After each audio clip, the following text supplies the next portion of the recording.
Dan ini up to date banget. Mas Tato baru saja membawa nama Magelang dan Indonesia di kancah internasional, yaitu busananya ada di sini ya. Ini versi mininya. Versi mininya. Jadi busananya Mas Tato dipakai oleh Miss Supranasional Jepang 2026.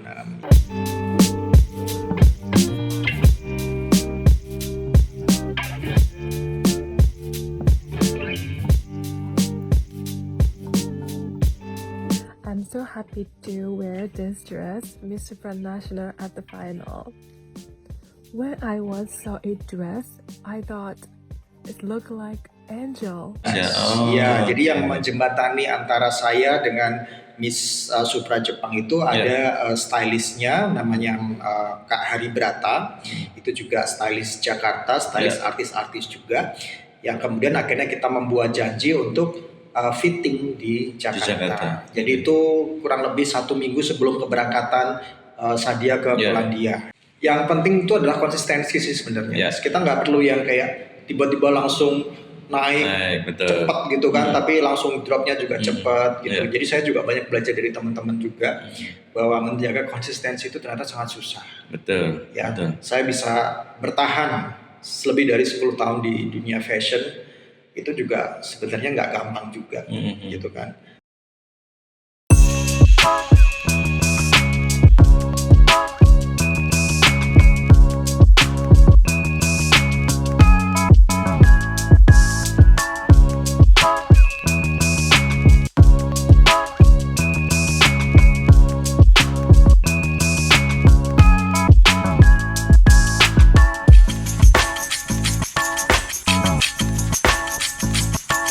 Assalamualaikum warahmatullahi wabarakatuh. Selamat berjumpa lagi teman-teman di UMKM Bisa Podcast by Suara Merdeka. Hari ini saya senang sekali karena kedatangan tamu yang istimewa, sosok tokoh kreatif ya dari Magelang yang berkecimpung di dunia mode atau fashion ya, yaitu Mas Tato Priasmanto. Betul ya Mas ya? Oke, betul Mas. Terima kasih. Masih ingat saya. Ya, beliau pemilik dari brand Chrysantium ya, ada sebuah brand di bidang fashion mode yang tidak hanya moncernya di lokal Magelang saja. Tidak hanya nasional juga, sekarang sudah mendunia. Betul Mas Tato ya. Jadi brand dari Chrysantium by Mas Tato Priasmanto ini sudah dikenal juga di kancah internasional ya teman-teman, dan istimewa sekali hari ini saya juga memakai wardrobe-nya beliau ini ya, batik Magelangan dikombinasi dengan wastra lurik ya Mas ya, tenun. Tenun, dan ini mencerminkan dari karya dari Mas Tato. Terima kasih Mas Tato sudah dipinjemin. Sudah dipakein. Bukan pinjam lagi udah milik.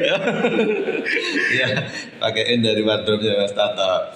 Selamat pagi Mas Tato. Selamat pagi Mas. Terima kasih. Juga saya udah diundang di sini. Siap. Nih, ini studio kita sederhana. Ya. Kita akan bahas apa ini Mas? Ya, karena saya berkecimpung di bidang fashion, otomatis kita banyak ngomong fashion ya Mas. Iya, betul. Terutama fashion di Magelang Raya lah. Ya, betul. Ya, teman-teman, kita akan ngobrolin seputar dunia mode, dunia fashion, dunianya Mas Tato. Dan ini up to date banget. Mas Tato baru saja membawa nama Magelang dan Indonesia di kancah internasional, yaitu busananya ada di sini ya. Ini versi mininya. Versi mininya. Jadi busananya Mas Tato dipakai oleh Miss Supranasional Jepang 2026 ya. Nah, ini langsung saja nih Mas Tato. Saya ingin tahu ini karena ini update banget ya kan dari karya Mas Tato ini. Boleh diceritain Mas yang dari Miss Supranasional Jepang. Jadi beberapa waktu lalu bulan Juli lalu itu ada pemilihan Miss Supranasional Internasional ya, di Polandia, yang diikuti oleh beberapa negara, termasuk Indonesia juga ikut sebenarnya, yang diwakili oleh Putri Indonesia juara satunya kan.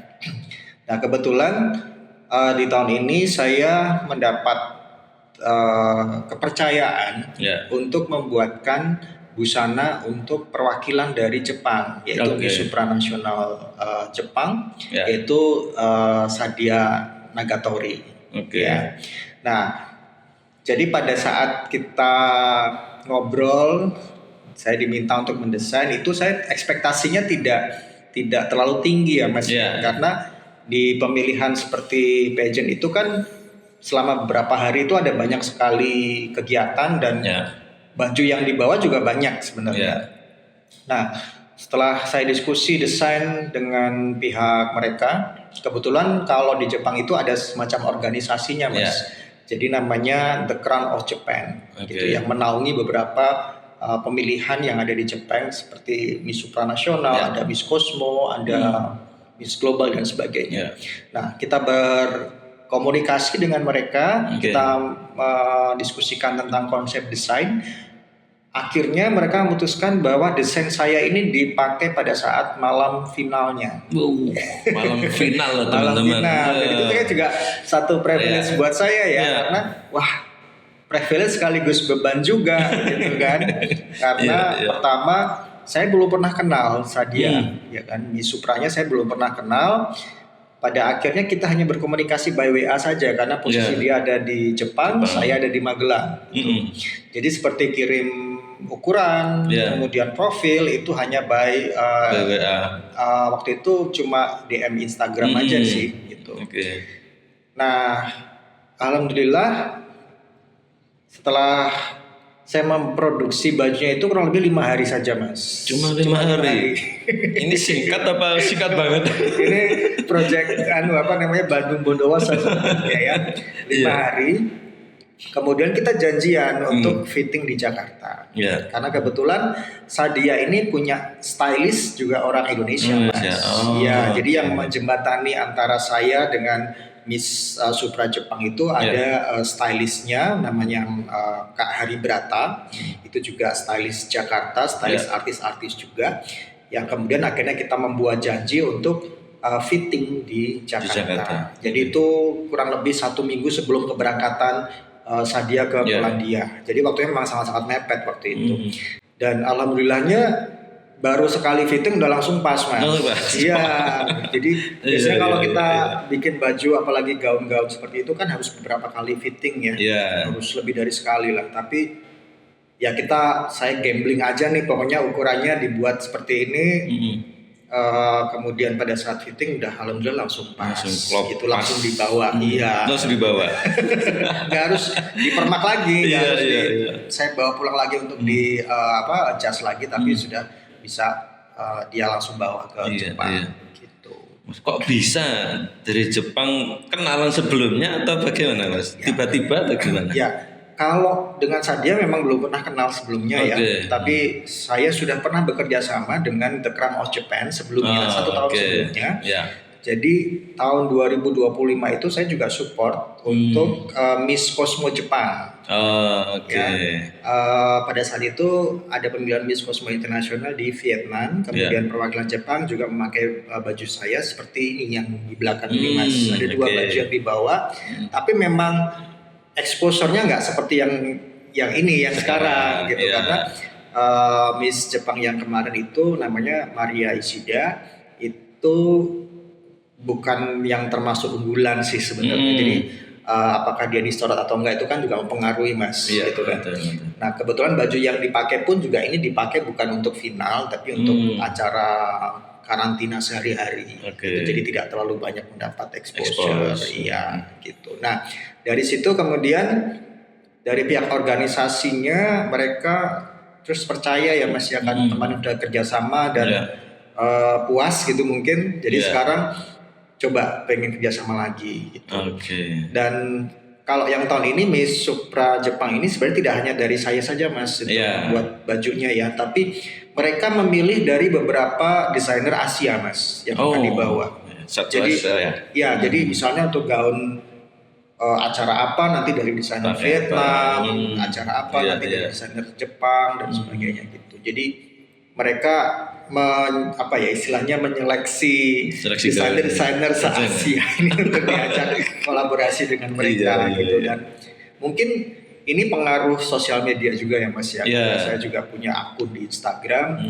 Saya sering posting gitu, akhirnya mereka juga tertarik gitu. Mungkin awalnya juga karena sebelum istilahnya go internasional, saya beberapa kali support untuk pageant lokal juga gitu. Jadi dari situlah saya jadi lebih banyak dikenal di luar barangkali seperti itu Mas. Ya. Kemarin hasilnya apa Mas dari Miss Supranational Jepang Miss ini sendiri? Supra itu dia masuk top 24.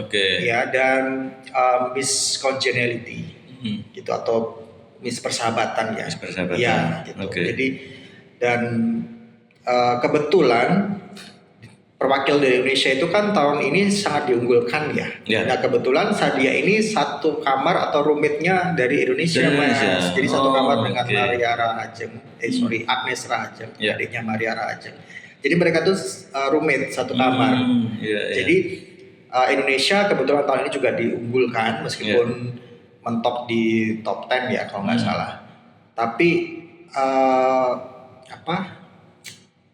karena kedekatan mereka selama pemilihan, akhirnya Jepang pun juga mendapat perhatian juga. Akhirnya pada saat final pun juga karena fotonya sering berduaan dengan si Agnes ini, jadi baju saya juga ikut terangkat juga gitu. Jadi kayak di compare gitu sama netizen kan Mas gitu. Kan biasa tuh netizen kita kan suka membanding-bandingkan tuh ya kan. Kebetulan tahun ini agak kontroversi dari Indonesia itu, agak sedikit mungkin dirasa oleh netizen Indonesia kurang pageant gitu kan. Dan ketika mereka melihat baju negara lain yang dibuat oleh desainer Indonesia dan lebih terlihat pageant, mereka akhirnya membandingkan. Jadi ada nilai persen juga buat tapi sebenarnya desainer semua bagus semua pada situ ya Mas, karena tentunya pilihan-pilihan semua, tapi kembali lagi ke selera audiens lah atau selera orang gitu. Betul. Nah, baju dari Miss Supranational Jepang ini sendiri ada filosofinya enggak? Ada ceritanya? Nah, kebetulan ini miniaturnya ya Mas ya. Saya kebetulan bikin miniaturnya karena untuk kenang-kenangan juga sih sebenarnya. Dan kebetulan karena saya juga aktif di komunitas boneka juga, atau doll community. Jadi, seperti ini filosofinya sebenarnya kita ngangkatnya dari angel ya, spirit of an angel. Jadi kita memakai warna putih ya, yang melambangkan kalau angel itu kan atau bidadari atau sejenisnya itu bagus warna putih ya, dengan warna putih dihiasi dengan pahit-pahit dan kristal. Kemudian yang menjadi aksen lebih dari gaun ini adalah bagian dada ini Mas, jadi kayak seperti bulu sayap. Sayap. Iya, seperti sayap angel gitu kan, sayap bidadari gitu. Jadi detailnya ini saya buat miniatur, memang yang aslinya memang ada detail seperti ini.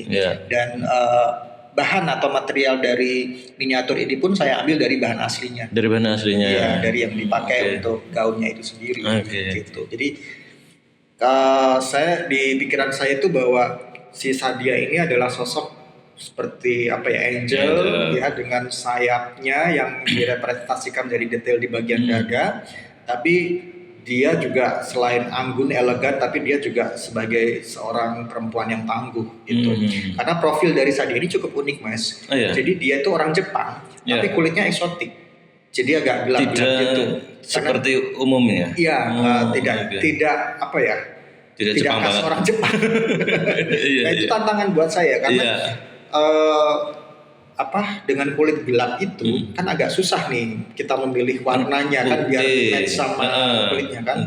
Tapi kemudian dari berbagai macam warna yang kita ajukan, ternyata mereka memilih warna off white gitu. Jadi kita pilih off white, kemudian ada aksen kristal-kristal gitu kan. Kemudian si Sadia ini juga ada mix Ghana ya, jadi Jepang mix Ghana, jadi wajahnya cukup eksotik. Kemudian tingginya juga 180, dan dia juga atlet volley juga, gitu. Jadi saya merepresentasikan keanggunan seorang beauty queen, tapi juga di situ ada ketangguhan dia seorang atlet olahraga juga, gitu. Nah itu filosofinya. Itu ada pesanan khusus gak? Misal harus menampilkan ciri khas Jepangnya atau bahkan mungkin materialnya ini enggak ada. Materialnya dari saya semua. Dari sini semua. Dari saya semua. Jadi kita hanya bermain di filosofi secara umum saja Iya. ya, untuk menggambarkan sosok Miss Supranasional Jepang ini. Oh, oke. Gitu. Barangkali ada tambahan bunga sakura gitu. Yang khas Itu Jepang. biasanya dia pakai di ini setting ceremony di Oh, opening. oke. Iya. Ada sesi yang lain. Ada sesi lain yang dia menampilkan memang busana yang bahan-bahannya mungkin materialnya juga ada unsur Jepang-Jepangnya gitu. Tapi untuk Oke. final dia looknya internasional gitu. Oke. Dan kita buat shape-nya yang pas badan. Nah kebetulan ini tantangan ya Mas, karena pada saat dia kirim ukuran tuh dia size-nya masih agak besar. Oke. Jadi pada saat fitting dia mengecil. Oh, Nah itu saya harus mengira-ira biar pasnya gimana. kira-kira nyusutnya berapa senti? Biasanya berapa iya gitu. Iya, Itu iya. tantangan juga. buat Iya. saya. Nah, dari yang pakai sendiri tanggapannya gimana, Mas? Suka ya. Jadi pada saat awal saya fitting sebenarnya saya ada video-videonya Mas, nanti barangkali bisa ditampilkan. Boleh. Pada saat fitting itu ada dia cukup senang ya dengan gaunnya dan exciting banget, bahkan dia coba berkali-kali sampai pulang ke Jepang pun dia masih coba terus karena ini gaun kan harus dicoba pada saat jalan juga Iya. gitu kan. Nah kemudian juga dia bilang one of her favorite dress and the Oke. competition.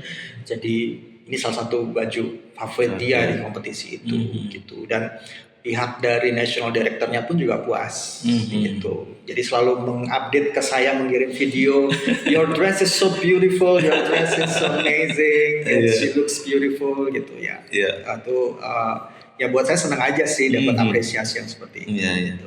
Luar biasa. Kita juga ikut senang Mas Tato. Iya. Karena saya lama banget loh kenal dengan Mas Tato Iya ini. benar, lama juga. Jadi, masih ingat nggak? Iya.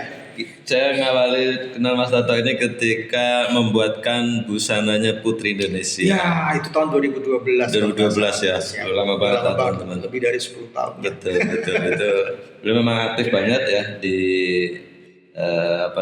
dunia pageant ya, Mas ya? Pageant gitu ya. Dan Mas Tato ini salah satu desainer Indonesia yang karyanya banyak dipakai oleh putri-putri ya. Saya masih ingat Putri Indonesia itu. Ke Magelang dibuatkan Mas Tato. Warna ungu kalau nggak salah. Betul ya. Kita ketemu lagi di sini dan karyanya sudah dipakai oleh Miss Jepang, Miss Supranasional Jepang. Luar biasa Mas Tato. Nah ini tentu perjalanan ini kan sangat panjang ya Mas Tato.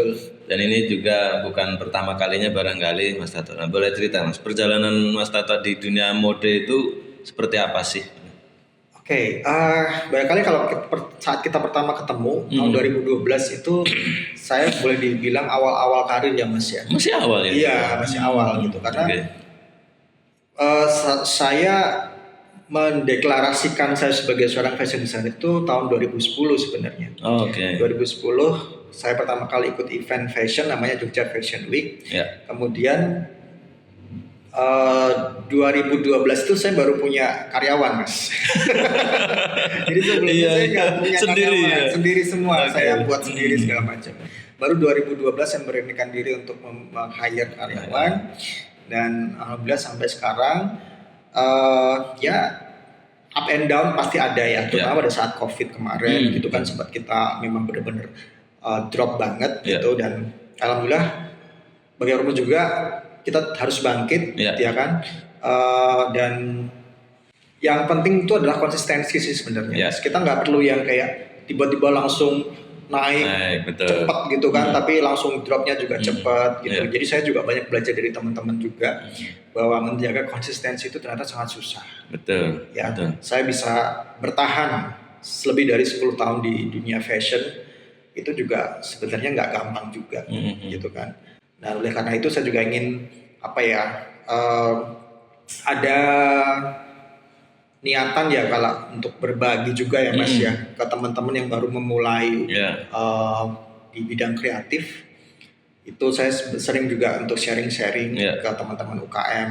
Saya memberikan insight ke mereka, gambaran ke mereka bagaimana sih kalian untuk bisa survive di dunia industri fashion gitu kan. Karena kelihatannya kan kita bermain yang indah-indah nih, ya kan, sesuatu yang indah, tapi di balik itu ternyata ada perjuangan juga, gitu kan, untuk menjaga konsistensi kita, untuk bersaing secara sehat juga, tidak saling menjatuhkan, gitu. dan tetap harus inovasi, Nah, improve itu. gitu. Ya. Ada sesuatu yang baru dari kita. Jadi Ya. nggak ketinggalan zaman gitu sih Mas. Ya, betul, sebenarnya. betul. Jadi kalau ditanya perjalanan karirnya ya kalau grafik itu kita landai aja sih Mas. Nggak yang langsung naik banget. Landa tapi naik ya. Tapi pasti gitu. Emang dari kecil Mas suka atau ada sempat banting setir gitu? Kalau fashion itu memang dari kecil ya. Dari kecil. Dari SMP mungkin saya sudah tertarik dunia fashion. Jadi awal mulanya mungkin dulu saya suka gambar-gambar aja, belum bisa bikin baju. Terus pada saat saya SMP itu saya ingat sekali saya kelas 1 ada teman saya, orang tuanya itu bapaknya itu termasuk salah satu pejabat di Akmil dan minta tolong ke saya ibunya. Anaknya itu kan teman saya. Toh bisa nggak buatin desain buat mamaku gitu kan? Oke, desain apa? Baju pesta. Oke, kemudian saya buatkan gambar desain, kemudian mamanya suka. Nah, kemudian dari situ saya diberi imbalan itu buku, Mas. Buku, iya, buku teknik jahit. Itu teknik jahit. Padahal sebenarnya saya ngarapnya waktu itu adalah majalah fashion. Tapi dikasihnya buku. Terus teman saya bilang, sorry ya Tok, kamu dikasihnya buku karena ibuku pengen kamu bisa jahit. Nggak cuma bisa gambar aja. Pada saya itu belum bisa, sampai jahit. Belum bisa jahit. Cuma gambar aja. Gambar aja. Oke.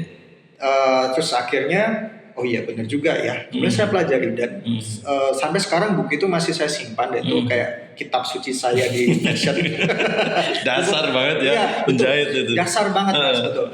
Jadi kita membuat pola dasar dari buku itu. Jadi saya itu nggak pernah punya kesempatan untuk belajar formal di bidang jahit Mas. Jadi nggak pernah kursus, nggak pernah sekolah tentang jahit, tentang desain, nggak pernah. Dulu cita-cita setelah lepas SMA kan pengen masuk sekolah desain ya. Cuman nggak keterima Mas. Gitu. Jadi ya udahlah. Saya prinsipnya banyak jalan menuju Roma, banyak jalan untuk menuju kesuksesan. Betul.